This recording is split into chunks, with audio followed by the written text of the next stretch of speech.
Bom dia.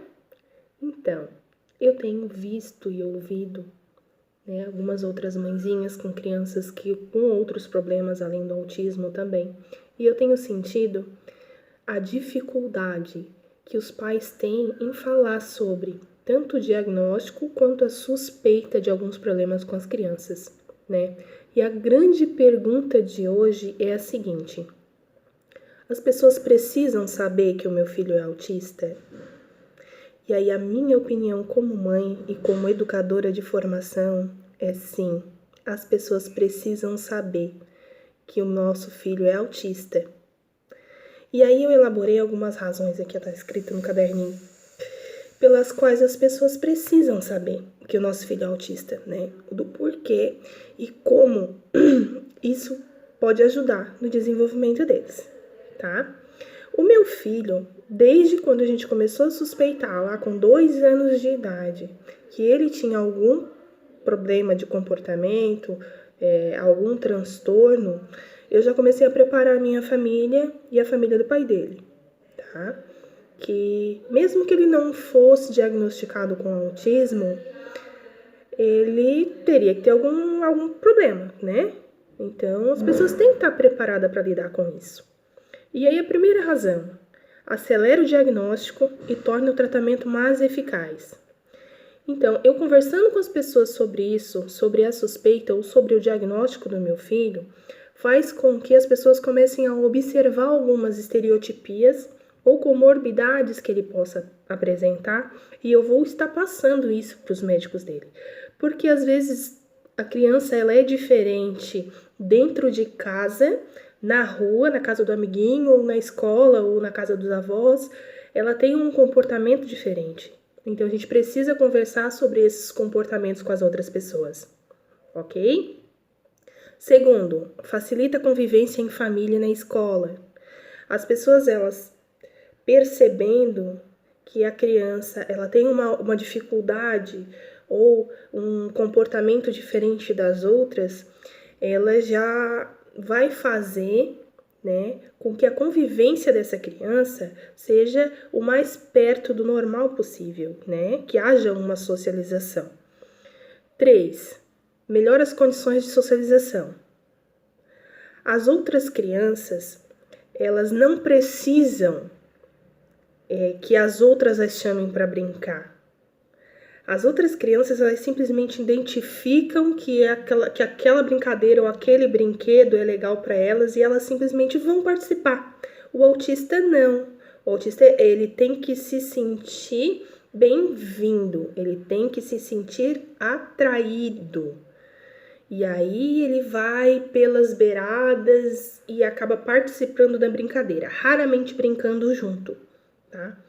Então, a gente tem que proporcionar esse momento de socialização para eles.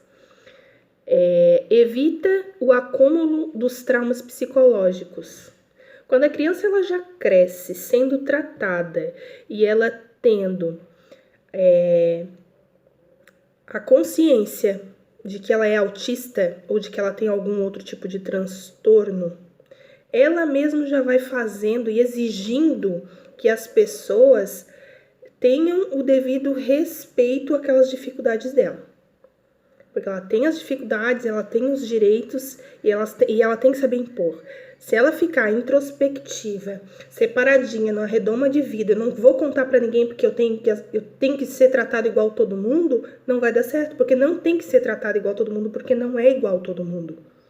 Tá? Então é importantíssimo que a criança, a própria criança, tenha essa consciência do que ela é. É uma questão de identidade. Ele precisa compreender o que ele é. Porque se ele não compreender o que ele é, como é que as outras pessoas vão compreender? Conscientiza o próprio autista e as pessoas que convivem com ele das suas dificuldades.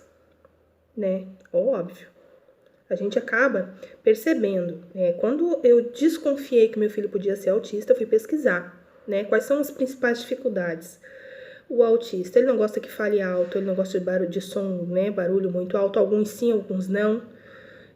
No caso do meu filho, não é muito barulho, mas quando há uma alteração de voz, ele já se incomoda, latido de cachorro, ele se incomoda. Quando tem muita pessoa agrupada, ele não se incomoda desde que ele não esteja no meio do grupo, ele fica ao redor. Então eu consigo levar o Isaac para festas sem problema nenhum.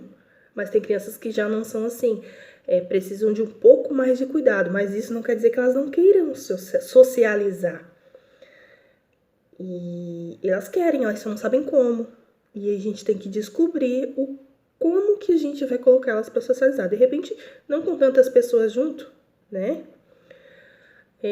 Outra coisa, direciona o hiperfoco de maneira útil para o desenvolvimento. Geralmente o autista, ele tem o hiperfoco, que seria o hiperfoco. Seria alguma coisa que ele é um gênio, né? Que ele faz muito mais facilmente que as outras crianças da idade dele. Às vezes ele vai desenvolver isso muito cedo e às vezes ele vai estar lá na alfabetização, quando for para a escola, que a gente vai descobrir qual é esse hiperfoco. E aí, se eu tiver esse diálogo na escola, principalmente, das necessidades dele, os professores já vão estar melhores preparados, porque é tudo muito novo. Então, na educação ainda tá difícil de lidar com isso. Então, a gente estando preparado em casa, o professor estando preparado na escola, a gente consegue direcionar da melhor maneira possível, tá? Com o passar do tempo e com as terapias necessárias, o autista consegue estabilizar a estereotipia, tá? O que é estereotipia? É aqueles movimentos repetitivos. Tem muita gente que acha que todo autista faz aquele movimento de pêndulo, né? Não, nem todo autista faz movimento de pêndulo. Às vezes eles têm uns movimentos com as mãos, no caso do Isaac é ficar enrolando a blusa, o tempo todo enrolando a blusa, desenrolando, enrolando, desenrolando, tá? Então ele não faz nada com os braços, ele já teve aquela dos braços, assim, de ficar irritado, fazer com os braços. Essa a gente já conseguiu trabalhar e agora eu tô tentando diminuir, amenizar um pouco essa da roupa, né? Mas a gente chega lá. E aí, com isso, eles vão manter uma vida social satisfatória, né? Eu não chamo de vida social normal, porque fica estranho, que vida social todo mundo tem, né? E ele vai poder ter uma profissão para escola, né? Manter creio eu, né? Uma adolescência normal, vai, né? Conhecer as meninas, e, enfim. É a esperança que eu tenho, né? De que ele consiga viver, né? Em plena atividade, né? Em todas as possibilidades aí que a vida oferecer para ele. E o papel da gente, nesse caso, é ajudar, né? Estar à disposição e fazer com que as pessoas também percebam que podem melhorar e muito a condição dessas pessoas. Que olhando sem preconceito, sem achar que aquela pessoa, com as dificuldades daquela pessoa, ela não vai, né, a nenhum lugar, ela tá fazendo mal para si mesma, porque deixa de ter uma grande amizade, né? Deixa de conhecer uma pessoa que é muito inteligente, muito profundamente, deixa de ter o afeto, porque o autista ele é capaz de ter afeto também, simplesmente por preconceito ou por falta de informação. E é isso que eu tô fazendo aqui. E é isso que eu quero proporcionar para todos os que estão ao redor de mim, ao redor do meu filho. Então, falem sim. Falem que seu filho é autista, falem que o seu filho tem alguma síndrome de comportamento, que ele é TDAH, que ele é Asperger. Falem porque ele vai assumir esse conceito para ele de que ele é o que ele é. E a gente não vai mudar isso escondendo eles numa redoma de vidro. Porque esse preconceito tá dentro da gente. Esse medo é do pai e da mãe. Esse medo não é da criança. Porque ela não sabe o que ela é. Então deixe que ele resolva. Se ele quer dizer pro mundo se ele é ou se ele não é.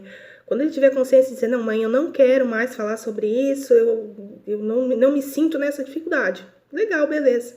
Mas enquanto a gente tiver que fazer por eles, a gente tem que falar assim. Esse é o meu recado de hoje.